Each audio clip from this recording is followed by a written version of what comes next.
Okay, so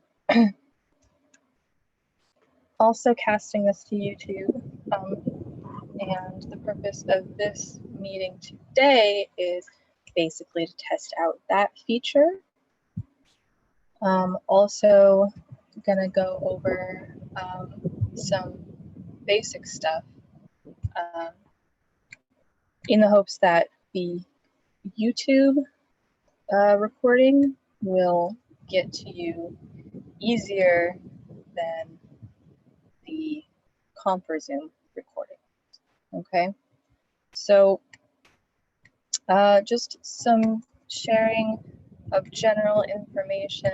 I want to be super ultra clear that there are no due dates anymore. I pushed all the due dates back rather. So instead of it being, that a big late stamp on your textual rhetorical analysis, you won't get that message anymore. Everything will be accepted until May 17th. Now, things will be accepted until May 17th. Things such as the peer review, I did not give a May 17th deadline, and I want to explain why I did not do that.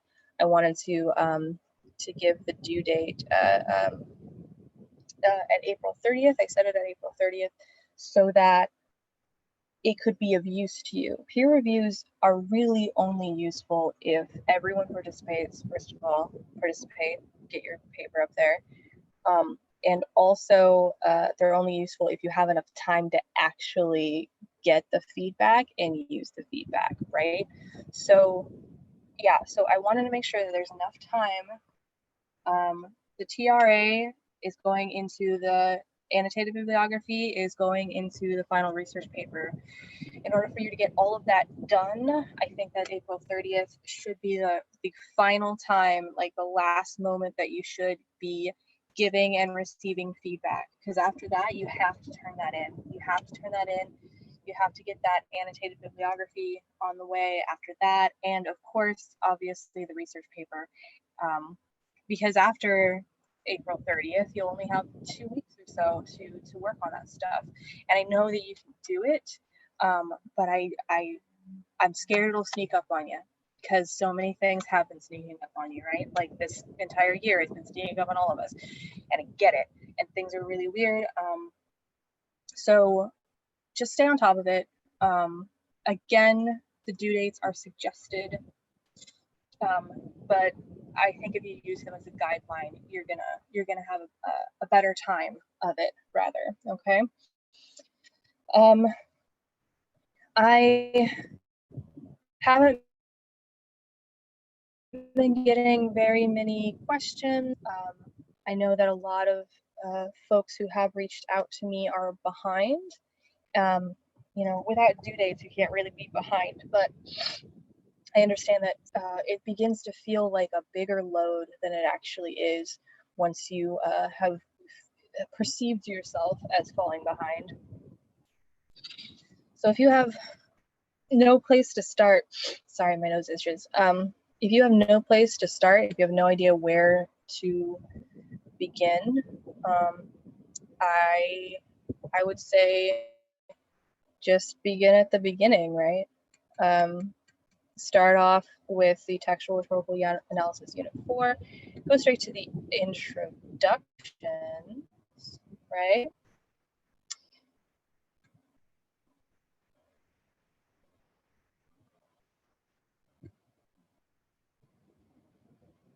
Watch these videos, read a little bit about rhetoric, and then when you're done, click that next button, right? Okay, and this is gonna send you to another video. You'll want to watch this and take notes. Go to the next button. Here's another piece that you have to read through, okay? And all of these are required so that you can do stuff like take quizzes, which are very low stakes quizzes. And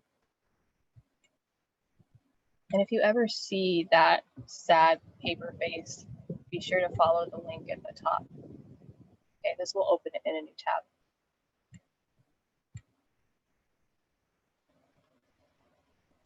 So doing all of these little readings are to prepare you for your activities having to do with rhetoric, right? So the first one is making an outline for a paper that you will not write. This is rhetorical devices and Disney songs. After that, you'll do your quizzes. And like I said, you can take this as many times as you want, no problems. Make sure that you're hitting that next button at the bottom. The only thing that bothers me about the way that Canvas is set up is, yes, I can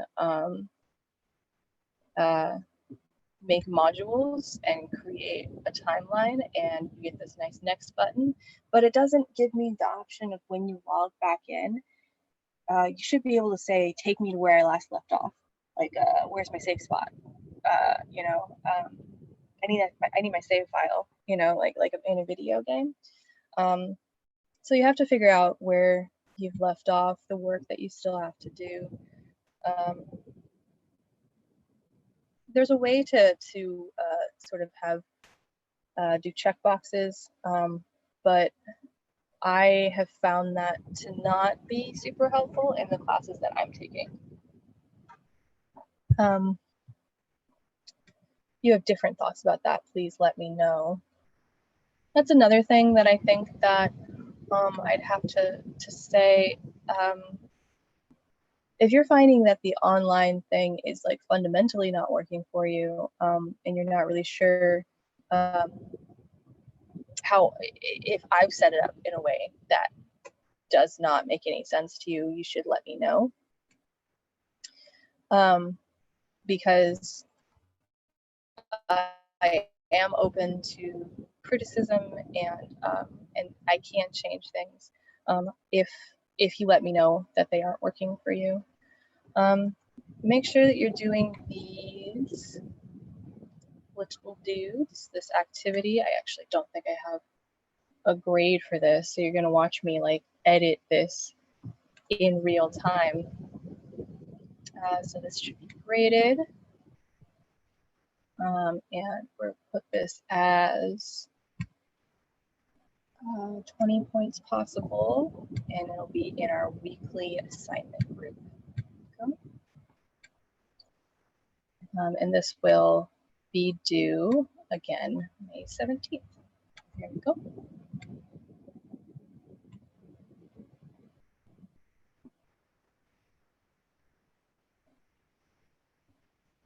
There you go. And I'm really excited about this activity, so I hope that you'll take a look at it and give it a try.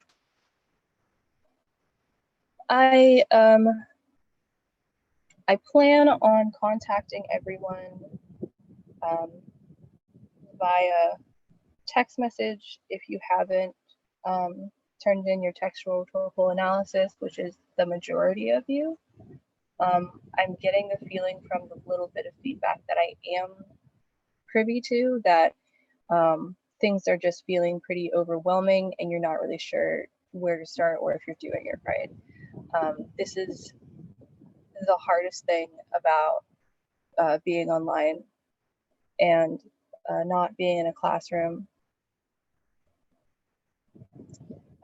Because normally I would be able to, just answer questions as you have them. We're sitting in front of each other, it would be easy. But it's much harder trying to connect with everyone in this format. I want you to know that contacting me is never a burden for me, okay? Contact me and ask me questions. I'm gonna be really, I'm more than likely going to be pretty terse in my answer. Like I'll try and shoot you the information that you need right away. And it's most of the time because I'm like contacting you on my phone, because I'm checking my messages as I'm doing other things. And also, my internet connection is unreliable where I am staying. So, it's easier for me to do things on my phone. I am going to see what I can do to change that situation so that I can get your grades done, because grading is very difficult when the Wi-Fi sort of cuts out every now and then. Okay, so I'm giving extra credit for Zoom meetings. So if you can either get on your computer, or there's a phone number that you can call and just listen in. You don't have to participate. I will give you a small amount of extra credit for each Zoom meeting that you attend. So get that credit, get those points. Come join us because I think that this is really valuable. Many of you are still working on your textual rhetorical analysis. If you're at a point where you haven't even chosen your article yet, this is, I know that you might be at that point, which is fine. I want to stress that no matter where you are, there's nothing wrong with it. I want to point out this reading strategy called Thieves. And this is helpful if you want to get the most out of reading for school. This sort of assumes that you're looking at a chapter in a textbook. So it is a nice pre-reading strategy. I posted it here so that you can use it as you're going through the articles in the databases. And any Google search that you also do for your research paper, you can pick out articles this way too. The message here that I want to stress, that I don't think that a lot of other teachers acknowledge, you do not have to read every single article all the way, like beginning to end. In fact, I think that would be a sort of a scary waste of time, honestly. But you should look at the title. This seems self-explanatory, but the title is going to tell you a lot about whether or not this is going to work for your research paper. If it does not have anything to do with your discourse community or the issue within your discourse community, then, thank you, next, right? The H stands for headings. If an article is sectioned into chunks, you're going to want to look at those headings. Figure out whether or not the sections have anything to do with your issue or your discourse community. The introduction is sometimes called the abstract, so go back to the introduction, give that a read, and every first sentence in a section. I would say that if you get to this point, if you're like, "Ooh, I think this is going to work, but I'm not super sure, I better do this step," you're probably it's probably a good chance that it's a good article, and you should slip that into a folder, right? A folder somewhere. Download the PDF, slip it into a folder for future use, so you can come back to it. Always collect your articles. Always download them and put them exactly where you know where they are. I had many tears as an undergrad because I would find something, sort of write down the name of the article, and then never be able to find it again. And it was perfect for my paper, right? So yeah, just take it from me. You want to download these articles, you want to know exactly where they are on your computer. So yeah, if you get to the E, you're probably looking at a pretty good article. If you, at any point reading the title or the headings, think, I just don't think this is going to be the right one for me, just go ahead and pass it by. And sometimes you're still not sure by the time you get to the introduction, but I would say I don't think you need to go this far. I think there's 3 steps. And if you think it might be good for your paper, stick it in a folder. If you are not convinced it'll be good for you after reading the intro or every first sentence. Just leave it. So really you're doing a the. You're not doing thieves, you're doing the or the. But yeah, you don't need to do more than that. Another thing that I want to note is if you're going through the sections and you see the headings, and one heading looks, whoa, definitely talking about the issue in your discourse community. Oh man, like that's definitely going to be useful. Let's say the other sections don't really seem like they're going to be useful at all. Actually a-okay to not read those sections, especially if you're looking at a 20-page paper. You do not have to read those sections. This is also a misconception, I think. Like, yes, you probably want to skim those sections. You want to like be a little bit aware of what the author's doing. I would definitely use the thieves strategy to go through the entire paper. But if you need one piece of information, you're going to pull that out of one of the sections. Just read the section. That's totally fine. Research is really, it's tedious, and it doesn't have to be, you know, any more painful than it already is to be, you know, really straightforward about it. So don't make more work for yourself. So as you're looking for your articles, and you find one that you think would be good for an analysis, you should use the cheat sheet, the textual rhetorical analysis cheat sheet.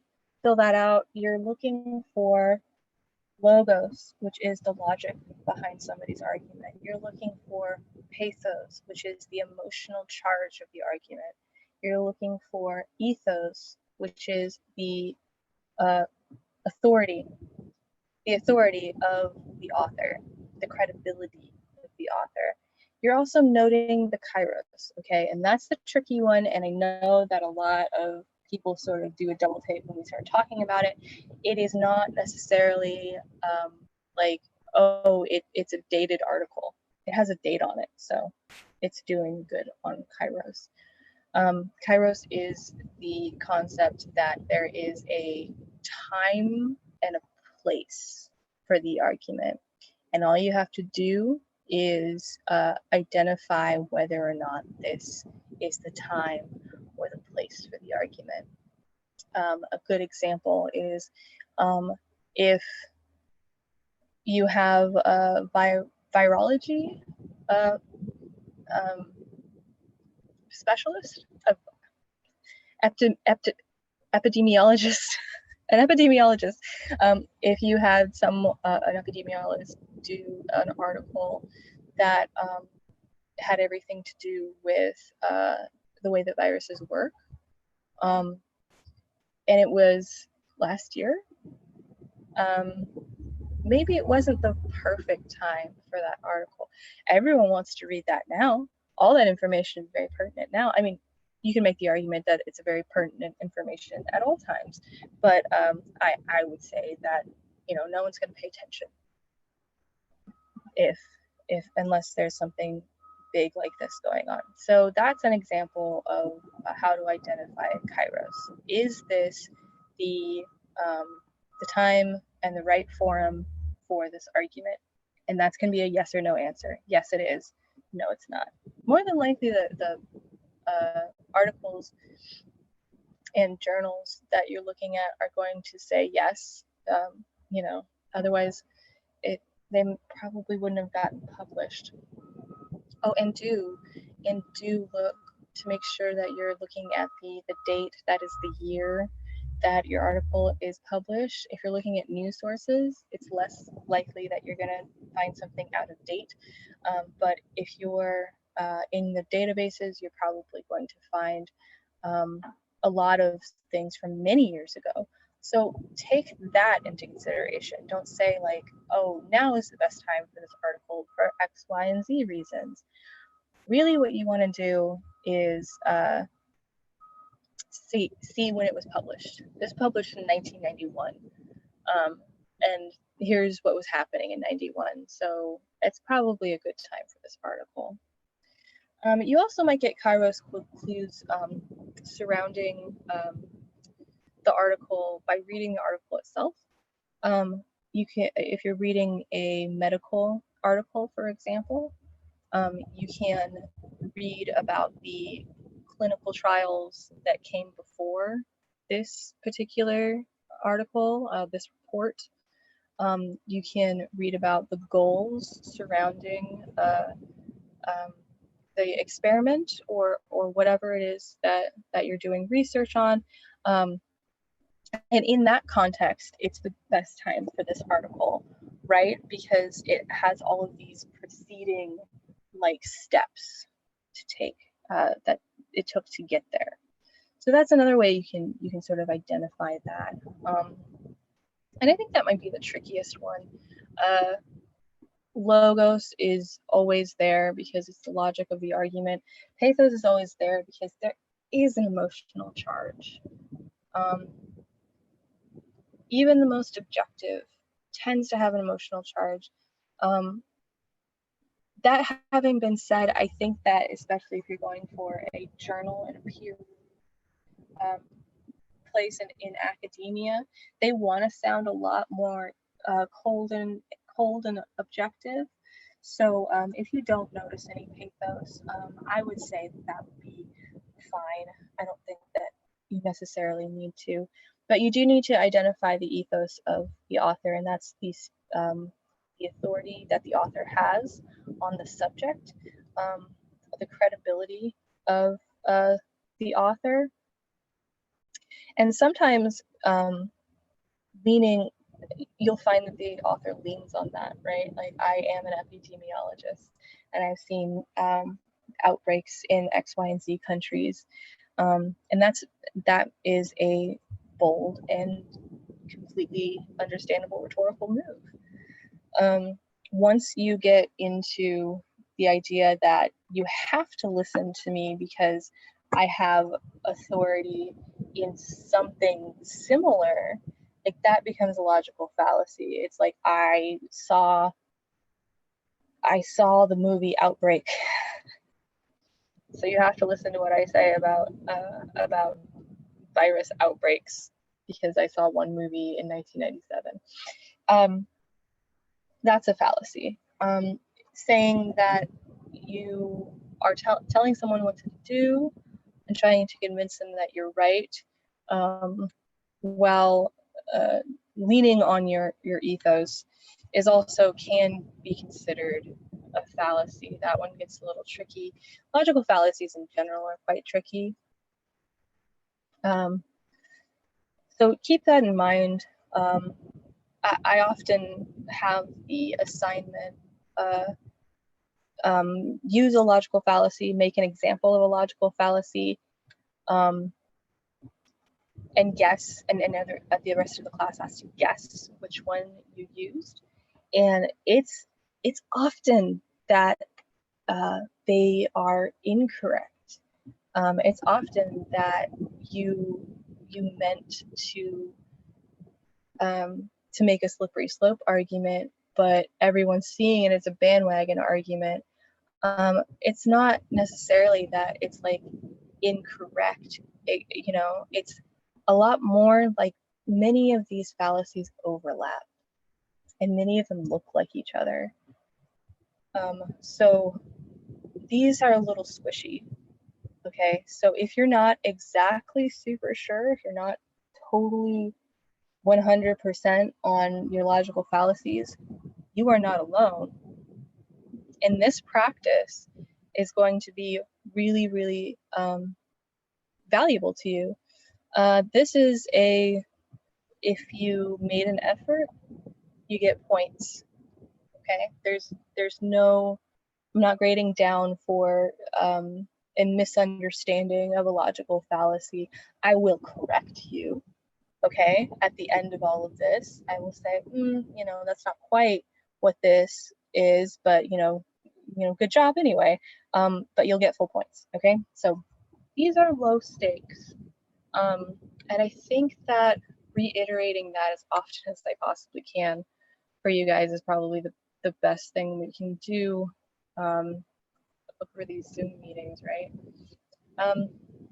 So if you are not yet in Unit 4, be aware that the activities and practices there are all very low stakes, even the quizzes. They are important to make sure that you get the material before doing your textual rhetorical analysis, okay? So just be in there, just start at the beginning.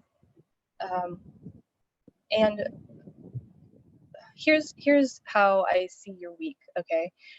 Is you will go to the last free write, like at the beginning of the week, figure out which free write you're on. If you are living in an ideal paradise, which I know that very few of us are, you'd be on online free write 4 this week. And these are set up like quizzes, but again, they're not, there's no stakes, and I'm not reading these, okay? I'm 100% not reading them. If you get them done, if you write something, then you get full points. Easy peasy. Try to use the same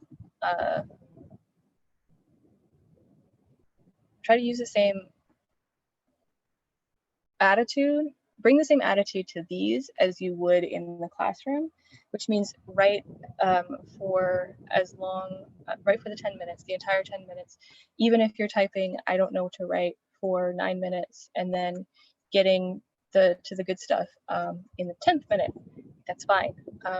It's really meant for you to get your brain meat loose, kind of, and get you thinking about the subjects that you will be talking about in your papers. So use the time wisely. I think that remembering that writing is an active discovery is going to be really, really important for you going forward. Writing is an active discovery, okay? That means that your shitty first draft just needs to come out. You just need to do your first draft, get it down, and yeah, do the free writing and pour yourself into it. Don't be afraid of that blank page. I know there's enough things causing us all anxiety. You don't need that as well, okay? Just go, man, go, okay? After you're done with your online free write at the beginning of the week, you'll go immediately to the subsequent discussion. So let's look at the online free write 4. This one is a tough one. It's what's the most persuasive argument you've ever heard, which is very broad. It's a very broad question. Mostly because this is the most persuasive argument you've ever heard. That's like your entire life, you know? And when you were a child, you were more easily persuaded than when you were an adult. So what you might do for just to start out is just start brainstorming the arguments that you can remember.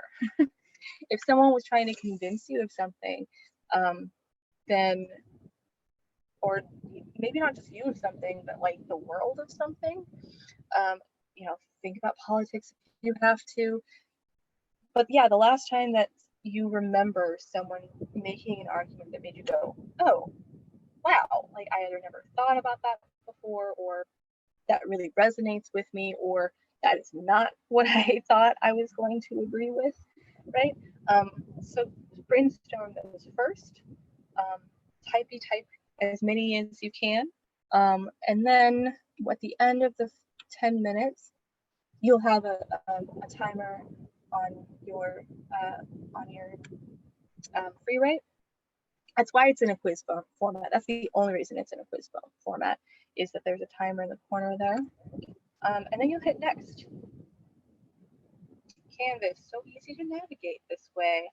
And you'll go to class-wide discussion 4, and then you will talk about the thing that you just wrote about, which is the most persuasive argument you ever heard.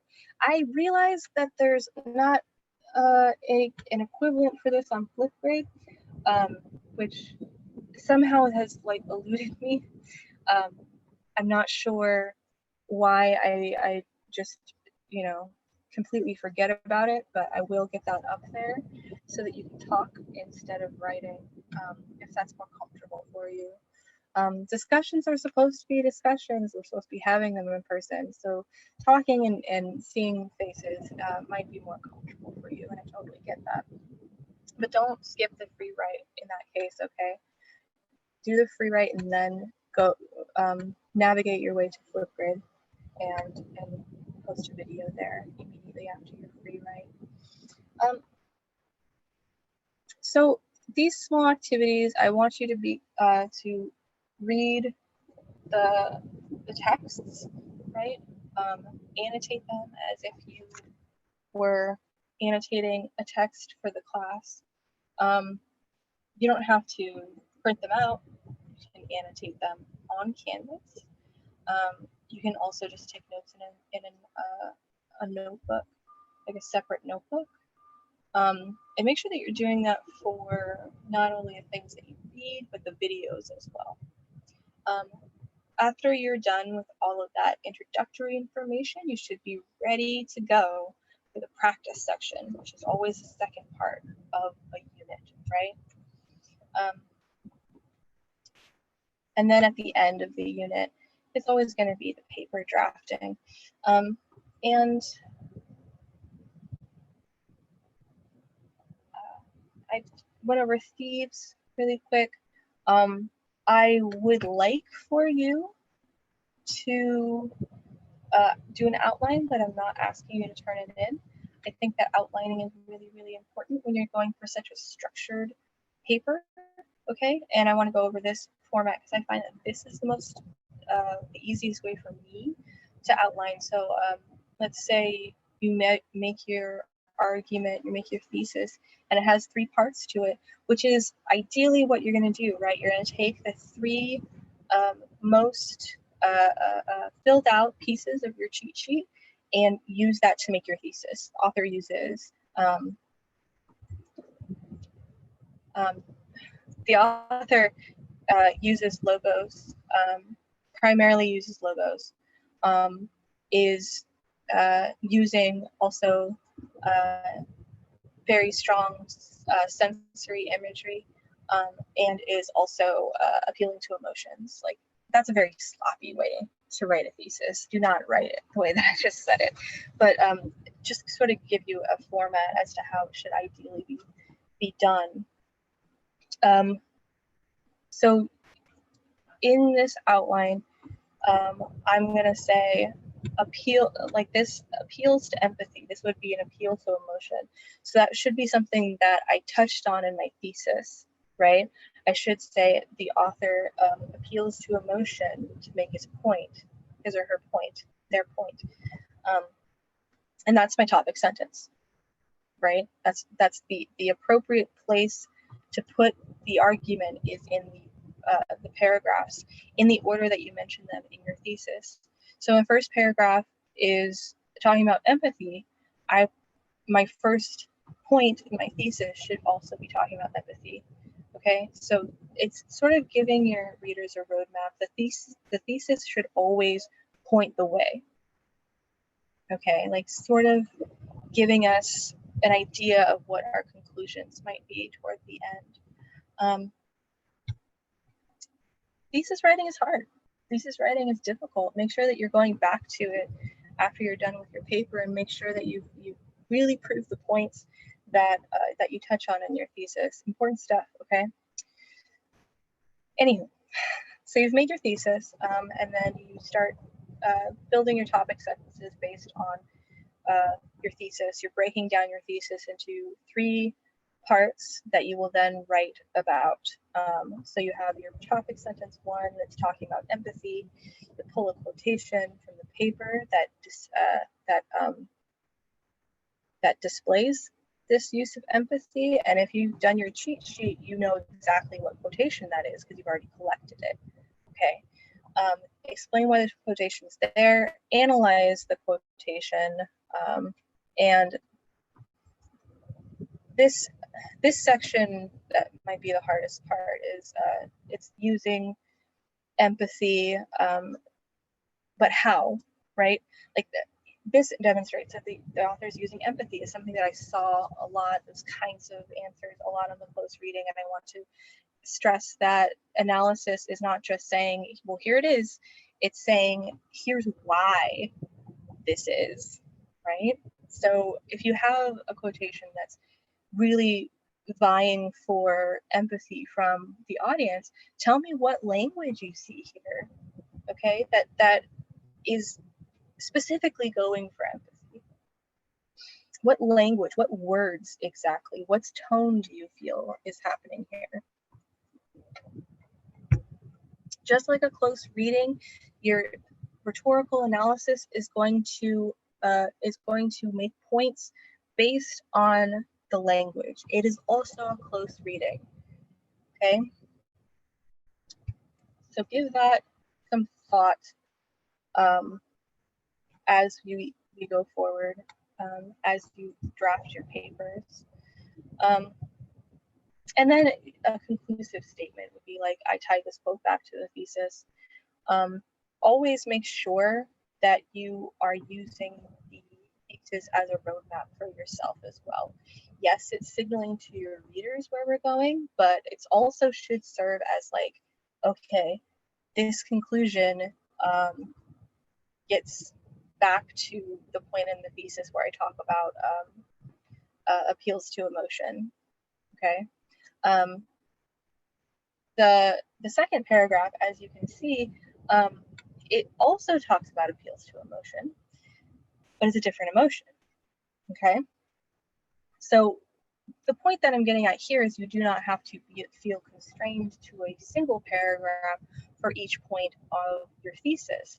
This is not a fair 5-paragraph essay, right? You don't have to do it that way. Ideally, you're going to spend more than one paragraph on each of your points because you have plenty of information to go over, right? So this is just an idea of how to outline, and I wanted to point this out so that you can go over it in your own time. But I also wanted to say, I understand that not everyone works well with outlines.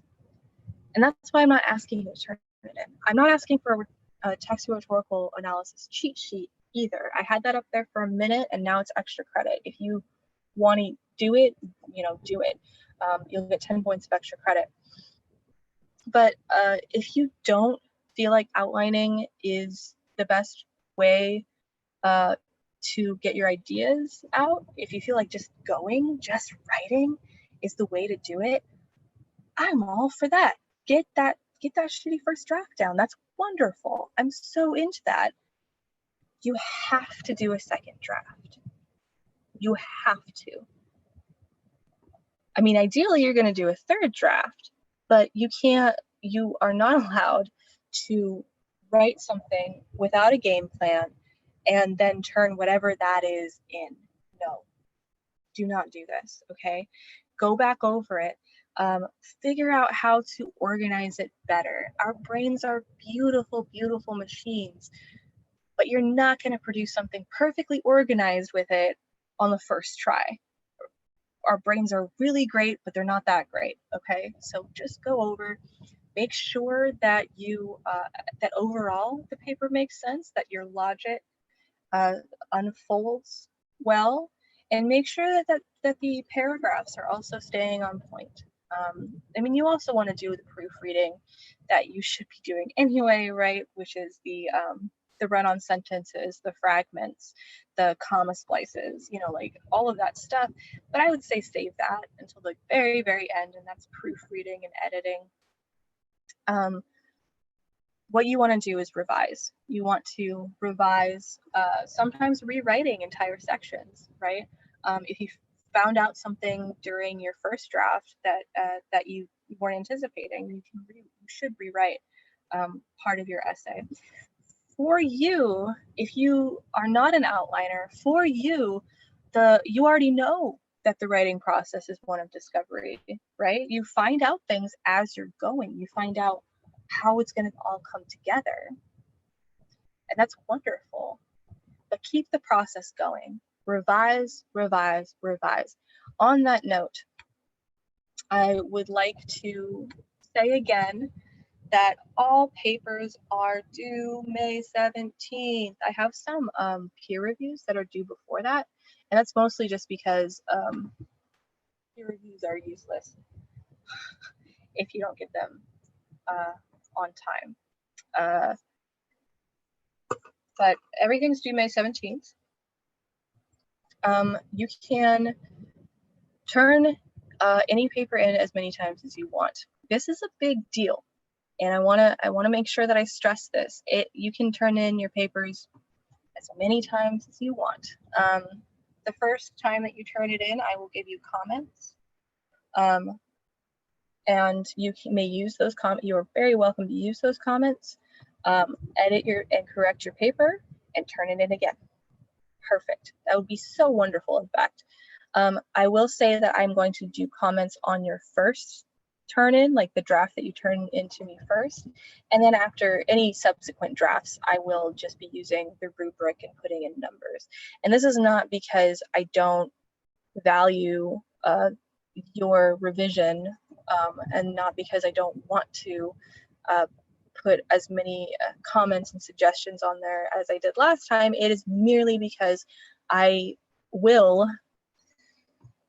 soon, hopefully, have a lot more papers to go through. So I hope that you'll understand and appreciate that that I'm just going to go through and regrade using numbers and a rubric. These are all of the big points that I wanted to go over. If this is your first time watching something over Zoom, I hope that you can get a good idea of what it's like. There's usually a few people in here with me. That is not the case now. And you can turn your webcam off. You can even turn your audio off, and you don't have to participate. I'll probably say hi to you, but you can actually just you can actually just not say anything back or go into the chat. That's fine. Go into the chat and say something without your voice. Totally fine. But I do hope you'll join us.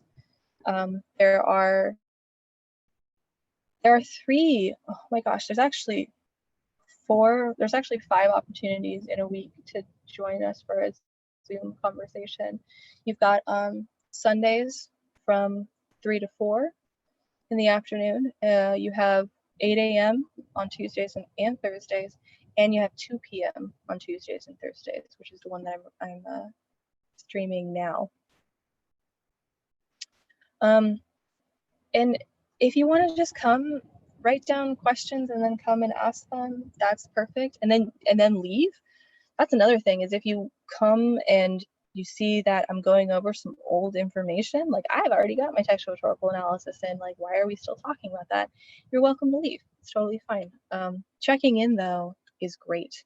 There's lots of people who I see have logged into Canvas, but who haven't really been turning things in or checking in with me. I'm going to be reaching out to you guys first over Canvas, but also over the phone eventually. I really want to make sure that everyone knows that that they can reach out and talk to me and ask for guidance. And it doesn't matter where you are. If you haven't even started on this online stuff yet, that's okay. There's still 4 weeks. Then 4 weeks, as we all know, can feel like a very short amount of time, but it's plenty of time. It's a lot of time, and things being the way they are, if you manage your time well, you're gonna be great. It's gonna be just fine. I've told some of the other students about this who are in the Zoom meetings, but I actually do swear by it. I don't know what you think about it, but let me just show you. The Pomodoro method is, you might think it's sort of weird and lame, but it's really just a productivity technique, a way to be productive when there's no one standing over your shoulder, which can be really, really difficult for a lot of us. I use this when I'm grading, okay? Like if a lot of this stuff done, I would recommend it. And basically what you're doing is timing yourself. There's Pomodoro timers that you can just use online. There's apps that do this, and they're all great.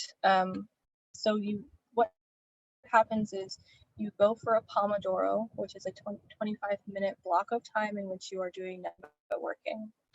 And this is just going to count off, and a small alarm goes off when I'm done with my 25 minutes. And that means it's time for a short break, which is only 5 minutes. And then I go back to the Pomodoro. If you do this 3 times, if you get to 3 Pomodoros, congratulations, you get a long break, which is either 10 or 15 minutes. And then you can go do as much Twitter as you want. I think that's just me. But I find this really, really useful. So if you are just like, I can't set aside time to work in a day, like find an hour, do a couple Pomodoros. I think that this is a really, really good way to do things when you have to be self-motivated, which not everyone has the greatest experiences with, okay, even me. So give it a shot. Let me know what you think. And please reach out, even if you're just trying to say hi. That sounds so lame, but like just talk to me. I'm here. I'll be in my office hour from 10 to 11 on Tuesdays. But I'm online directly after the Zoom meetings from 9 until noon. Yeah, so please reach out to me then. My Google Voice number is here. And you can call me or text me at this number during my office hour, and I will get back to you immediately. You can also message me on Canvas. You can also find me in the chat room. I'm in the chat room, just sort of hanging out by myself on Tuesdays. I'm also available through email, through messaging,